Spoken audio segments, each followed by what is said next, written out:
welcome back to Physics by Vui.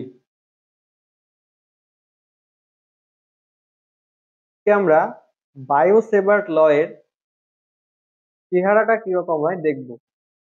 ঠিক আছে, বায়োসেভার্ট ল এটা বুঝতে অনেকের সমস্যা হয়, আমি জানি, কারণ আমি নিজেই জানতাম না কিরকম হয় বায়োসেভার্ট ল, বুঝতে পারতাম না। তা চিন্তা নেই, আমি বুঝে গেছি, তোমাদের বোঝানোর দায়িত্ব আমার। দেখ, বুঝে যাবি, পুরো ভিডিওটা চুপচাপ দেখবি, দেখ বুঝে যাবি। বায়োসেভার্ট লটা কি বলছে দেখো। আমরা জানি যে একটা ম্যাগনেট যদি থাকে, কি আছে এখানে, একটা ম্যাগনেট মানে চৌম্বক, চৌম্বকের চারপাশে একটা চৌম্বক ক্ষেত্র তৈরি হয়। কি তৈরি হয়? চৌম্বক ক্ষেত্র। ঠিক একই রকম জিনিস দেখা যায় যদি আমি একটা কারেন্ট এর তার নিই। কারেন্টের তারের মধ্যে দিয়েও যদি কারেন্ট যায় না, তবে চারপাশে কি হবে? একটা চৌম্বক ক্ষেত্র তৈরি হবে। যদি কারেন্টের তারের মধ্যে দিয়ে কারেন্ট যায়, তার পাশে একটা চৌম্বক ক্ষেত্র তৈরি হবে। এবার কিছু কিছু লেজেন্ড মানুষ কি করবে, টেস্টার নেবে, চারপাশে এরকম করে ঘোরাবে, দেখবে লাইট জ্বলছে কিনা। বাবাটা কারেন্ট যাচ্ছে, চৌম্বক ক্ষেত্র তৈরি হচ্ছে। আমিও করেছিলাম যে কারেন্ট যাচ্ছে, হ্যাঁ কারেন্ট যাচ্ছে তো তারের মধ্যে দিয়ে, ওর চারপাশে এরকম একটা টেস্টার লাগাচ্ছিলাম, দেখছিলাম যে টেস্টার আলো জ্বলছে কিনা। পরে বুঝতে পারলাম যে তো চৌম্বক ক্ষেত্র ভাই, আলো জ্বলবে কিভাবে? হ্যাঁ, পাগল নাকি? চলো, এবার এই যে কারেন্ট যাচ্ছে তারের মধ্যে দিয়ে, তার জন্য যে চারপাশে চৌম্বক ক্ষেত্র তৈরি হচ্ছে, সেটার মান যদি আমরা জানতে চাই যে কতটা মান, মানে কতটা চৌম্বক ক্ষেত্র তৈরি হচ্ছে, তার মান কত, তার জন্য আমাদের দরকার পড়ে বায়ো-সাভার্ট ল এর। বুঝতে পারলা কেন লাগবে বায়ো-সাভার্ট ল? যে আমরা যদি চাই যে এই কারেন্টের তারের মধ্যে দিয়ে কতটা চৌম্বক ক্ষেত্র তৈরি হচ্ছে পি পয়েন্টে, বা এখানে এই পয়েন্টে বা এই পয়েন্টে, সেটা যদি জানতে চাই, তবে আমাদের বায়ো-সাভার্ট ল এর দরকার পড়ে। কিন্তু এই বায়ো-সাভার্ট ল এর একটা খারাপ দিকও আছে। খারাপ দিক বলবো না। বায়ো-সাভার্ট ল কি বলতে পারবে শুধুমাত্র? বায়ো-সাভার্ট ল শুধুমাত্র বলতে পারবে যদি আমরা ছোট্ট একটা অংশ নিই, তারের ছোট্ট একটা অংশ, ডিএল, মানে পুরো তারটার জন্য না, পুরো তারের জন্য চৌম্বক ক্ষেত্র বার করতে পারবে না। কি করতে পারবে? শুধুমাত্র ছোট্ট একটা অংশ ডিএল, পুরো তারটার জন্য একবারে বলতে পারবে না। এই ডিএল এর জন্য, বাকি পয়েন্ট মুছে দাও, এই ডিএল এর জন্য এই পি পয়েন্টে চৌম্বক ক্ষেত্র বার করতে পারবে, শুধুমাত্র ডিএল এর জন্য। তাহলে আমরা ছোট্ট অংশ আগে ডিএল এর জন্যই বার করে দেখি, তারপর দেখা যাক যে কি করা যায়। ওকে, দেখো এখান থেকে বায়ো-সাভার্ট ল শুরু হচ্ছে। এই একটা তার, তার মধ্যে যে কারেন্ট যাচ্ছে আই, হ্যাঁ, তাহলে কি করলাম, ছোট্ট একটা ডিএল নিলাম। এই অংশ থেকে পি পয়েন্টে আমাকে কি করতে হবে? চৌম্বক ক্ষেত্র বার করতে হবে। তাহলে ধরলাম যে এই ডিএলটা থেকে পি পয়েন্ট আর দূরত্বে আছে। কতটা দূরত্বে? আর দূরত্বে আছে। এবার ডিএলটা কি? ভেক্টর। হুম, ডিএল হচ্ছে ভেক্টর, কারণ কারেন্ট স্কেলার রাশি, তার জন্য আমরা ডিএল একটা ভেক্টর নিলাম, ছোট্ট একটা কারেন্ট এলিমেন্ট নিলাম, মানে লেন্থ এলিমেন্ট, পুরোটা লেন্থ, লেন্থের একটা এলিমেন্ট নিলাম। সেই এলিমেন্টটা কি? একটা ভেক্টর, কারণ কারেন্ট হচ্ছে স্কেলার, আর ডিএল তার জন্য একটা ভেক্টর নিতে হবে। ওকে, তো এইটার ডাইরেকশন কোন দিকে? যেদিকে কারেন্ট যাচ্ছে সেই দিকে, কারেন্টের ডাইরেকশনই হচ্ছে ডিএল এর ডাইরেকশন। বোঝা গেছে? ওকে, তাহলে এই ডিএল এলিমেন্টের জন্য পি পয়েন্টে কতটা চৌম্বক ক্ষেত্র তৈরি হবে, সেটার মান দেখো, বায়ো-সাভার্ট ল বলছে μ0/4 pi I DL cross R by R cube. এটার প্রমাণটা লাগবে না, শুধুমাত্র এটাই বলা আছে। হুম, দেখো যদি আমরা এই ক্রস প্রোডাক্টটাকে সরিয়ে দিই, এই যে ক্রস প্রোডাক্ট ওটা কিন্তু ভেক্টরের গুণ, নর্মাল গুণ না এটা। ডিএল ক্রস আর এ ক্রস বি যদি দুটো ভেক্টর হয় তাহলে তার মান কত হয়? এ এর মডিউলাস বি এর মডিউলাস সাইন থিটা হয় কি হয় না? তাহলে এটা ওরকম হবে মিউ 0/4 পাই আই ডিএল আর sine theta by R cube. এবার এখানে একটা আর আছে, এখানে একটা আর কিউব আছে, কেটে গেলে কি থাকবে? নিচে আর স্কোয়ার। তাহলে mu 0/4 pi I DL sine theta by R square. আচ্ছা, আমরা কি করেছিলাম? এটা ছোট্ট একটা এলিমেন্ট ডিএল ধরেছিলাম, তার জন্য আমরা ছোট্ট একটা ম্যাগনেটিক ফিল্ডই পাবো, বড় ম্যাগনেটিক ফিল্ড পাবো না রে ভাই। ছোট্ট একটা এলিমেন্টের জন্য এখানে ছোট্ট একটা কি পাবো? চুম্বক ক্ষেত্র। ছোট্টর জন্য বড় কি করে পাবো? তার জন্য ছোট্ট একটা এলিমেন্টের জন্য ছোট্ট একটা চুম্বক ক্ষেত্র, যার মান কত? ডিবি। ডিবির মান কত আসলো? Mu 0/4 pi I DL sine theta by R square. বোঝা গেছে? Ideal sine theta by R square.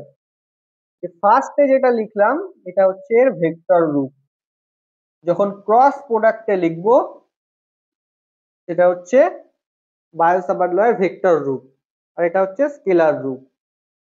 তাহলে মান কত? Mu 0/4 pi ideal by sine theta by R square. তাহলে এই ছোট্ট এলিমেন্টের জন্য পি পয়েন্টে কতটা চৌম্বক ক্ষেত্র তৈরি হচ্ছে? এটা ঠিক আছে। থিটাটা কোথার থেকে আসছে? এই যে থিটা হচ্ছে এটা, ডিএল এলিমেন্ট আর এই দূরত্বের মধ্যে আমরা অ্যাঙ্গেলটা নেব। কোথায় নেব? শেষ প্রান্তে। এখানে নেব না, এখানে নেব না, শেষ প্রান্তে এরকম ভাবে নেব। এটাও একই জিনিস থিটা, এটাও একই জিনিস থিটা। বোঝা গেছে?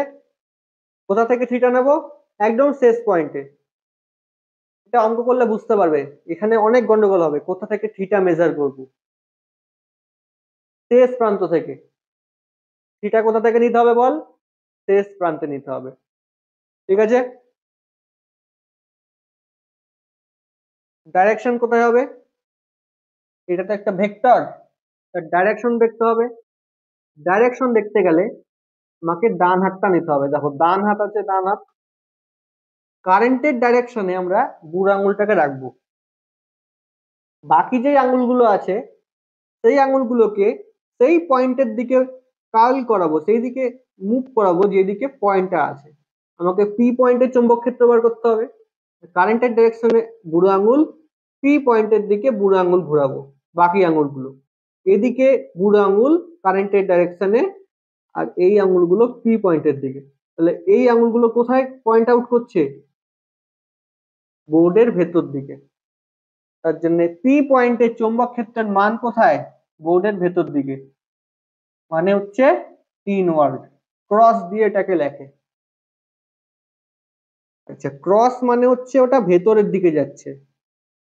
ঠিক আছে, ক্রস মানে ওটা ভেতরের দিকে, আর ডট মানে বাইরে।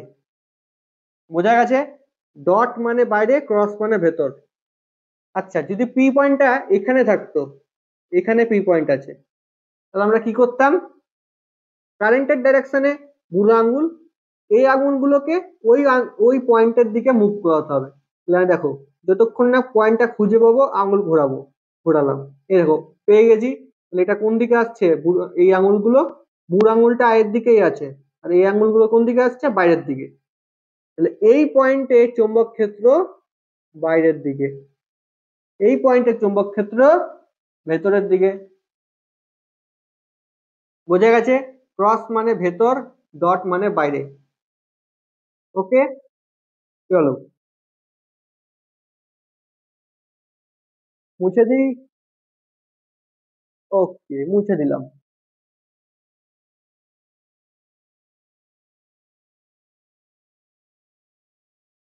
এবার বইয়ে কি রকম লেখা থাকে? ফার্স্টেই তোমাকে এরকম সমীকরণ দেওয়া থাকবে না, আমরা ফার্স্টেই সমীকরণটা মনে রাখবো, মিউ0 by 4 pi I DL sine theta by R square. থিটাটা কোথা থেকে মেজার করা হয়? থিটাটা একদম শেষ প্রান্ত থেকে মেজার করা হয়। বইতে লেখা থাকে 1 নম্বর যে চৌম্বক ক্ষেত্র তৈরি হবে সেটা কারেন্টের সাথে সমানুপাতিক, মানে চৌম্বক ক্ষেত্র কারেন্টের সাথে সমানুপাতিক। 2 নম্বর লেখা থাকবে যে চৌম্বক ক্ষেত্র তৈরি হবে সেটা সাইন থিটার সাথে সমানুপাতিক, সাইন থিটার সাথে সমানুপাতিক। 3 নম্বর দেওয়া থাকে যে চৌম্বক ক্ষেত্রটা তৈরি হবে সেটা আর স্কোয়ারের সাথে দূরত্বের বর্গের ব্যস্তানুপাতিক। এই যে এরকম ভাবে লেখা থাকে না, এ এ এ এ এ এ এ এরকম ছবিটা ছিল, তোমাকে ফার্স্টে এরকম লেখা থাকবে, তারপরে ওটা দেয়। কি দরকার, আমরা একবার এটা মনে রাখবো। আর কি, চৌম্বক ক্ষেত্র যেটা তৈরি হবে সেটা যে ডিএল এলিমেন্ট দিয়েছি তার সাথে সমানুপাতিক, মানে ডিএল এলিমেন্ট যত বাড়বে চৌম্বক ক্ষেত্র বাড়বে, যত কারেন্ট বাড়বে তত চৌম্বক ক্ষেত্র বাড়বে, যত অ্যাঙ্গেল বাড়বে চৌম্বক ক্ষেত্র বাড়বে, যত ডিস্টেন্স বাড়বে চৌম্বক ক্ষেত্র কমবে। ডিস্টেন্স বাড়লে চৌম্বক ক্ষেত্র কমবে। যদি ডিস্টেন্স 2 গুণ বাড়ে তাহলে চৌম্বক ক্ষেত্র 4 গুণ কমবে, কারণ আর স্কোয়ার আছে। চম্বলে বলে চলো যদি দূরত্ব 2 গুণ বাড়ে চৌম্বক ক্ষেত্র 4 গুণ কমবে। বোঝা গেছে? এটার পিডিএফ নোট আমাদের ডেসক্রিপশন বক্সে দেওয়া আছে, ওই গুগল ড্রাইভে, ওখানে গিয়ে চেক করে নেবে, বা কমিউনিটি পোস্টে চেক করতে পারো, ওখানে অনেক স্ক্রল করতে হবে, ইচ্ছে বললে এটা ডেসক্রিপশন বক্সে যাবে, এটা সুন্দর নোট বানানো আছে, ওখান থেকে দেখে নেবে। বাকি এখান থেকে তো বুঝতেই পারছো। বোঝা গেছে এখানে? চলো মুটিয়ে দিলাম।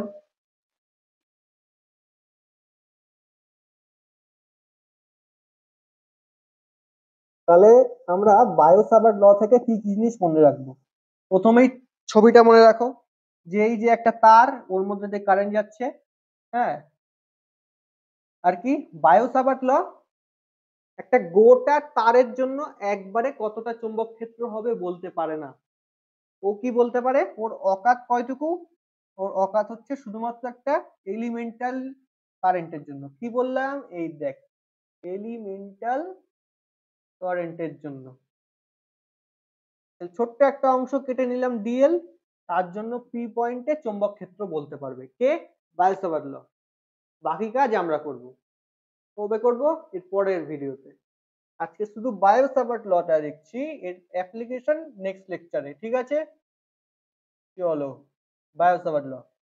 তো কি বললাম, বায়ো সাভার্ট ল এর অকাত কতটা, শুধুমাত্র একটা এলিমেন্টাল কারেন্টের জন্য পি পয়েন্টে ম্যাগনেটিক ফিল্ড বা চৌম্বক ক্ষেত্র কত হবে বলতে পারবে। ওর অকাত পুরোপুরি না, পুরো ওয়্যারের জন্য আমরা আছি তো নাকি? হ্যাঁ, আমরা আছি। চলো, অ্যাঙ্গেলটা কোথা থেকে নিতে হবে? একদম শেষ প্রান্ত থেকে। যতগুলো কথা বলছি সবগুলো মাথায় ঢুকিয়ে রাখ, নেক্সট লেকচারে কাজে লাগবে, ওখানে এর অ্যাপ্লিকেশন গুলো হবে, সেখানে এই থিটা নিতে অনেক প্রবলেম হবে, কোথায় থিটা নেব বুঝতে পারবি না, বলে দিচ্ছি তো, আমি ফেস করেছি জিনিসগুলো তাই বলতে পারছি, আগেই বলে রাখছি সাবধান হয়ে যা। থিটাটা কোথা থেকে নেব? শেষ প্রান্তে, আর আর ডিএল এর এখানে, বুঝতে পেরেছিস? ওকে। আর কি ছিল? এলিমেন্টাল কারেন্টের জন্য থিটা নেব শেষ প্রান্তে। এই দুটো কথা যেন মাথায় থাকে, আর এই দুটো কথা মাথায় রাখতে গিয়ে সূত্রটাই যেন ভুলে যাস না। সূত্রটা কি ছিল?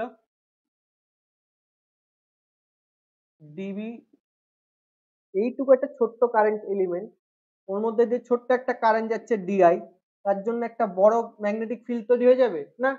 ছোট্ট একটা হবে ডিবি, কত হবে সেটা? Mu 0/4 pi I DL sine theta by R square, তাই তো? আর ভেক্টর ফর্ম হলে mu 0/4 pi I DL cross R by R cube. এটা ভেক্টর ফর্ম, এটা স্কেলার ফর্ম। ওকে, চলো, বোঝা গেছে না বোঝা যায়নি? বাবা পড়ে গেল। সাইন থিটা, ওকে। আর কি বলেছিলাম? মিউ 0/4 পাই, এটার মান হয় 10⁻⁻⁷। এইটুকু জিনিস আমাদের বায়ো সাভার ল থেকে মনে রাখতে হবে। আজকের মতো এইটুকুই, দেখা হচ্ছে নেক্সট লেকচারে। ততক্ষণের জন্য ভালো মতো পড়তে থাকো আর আমার ভিডিওগুলো দেখতে থাকো। নেক্সট লেকচারে এর অ্যাপ্লিকেশনগুলো করানো হবে। গুড বাই, টাটা, আর দেখা হবে না।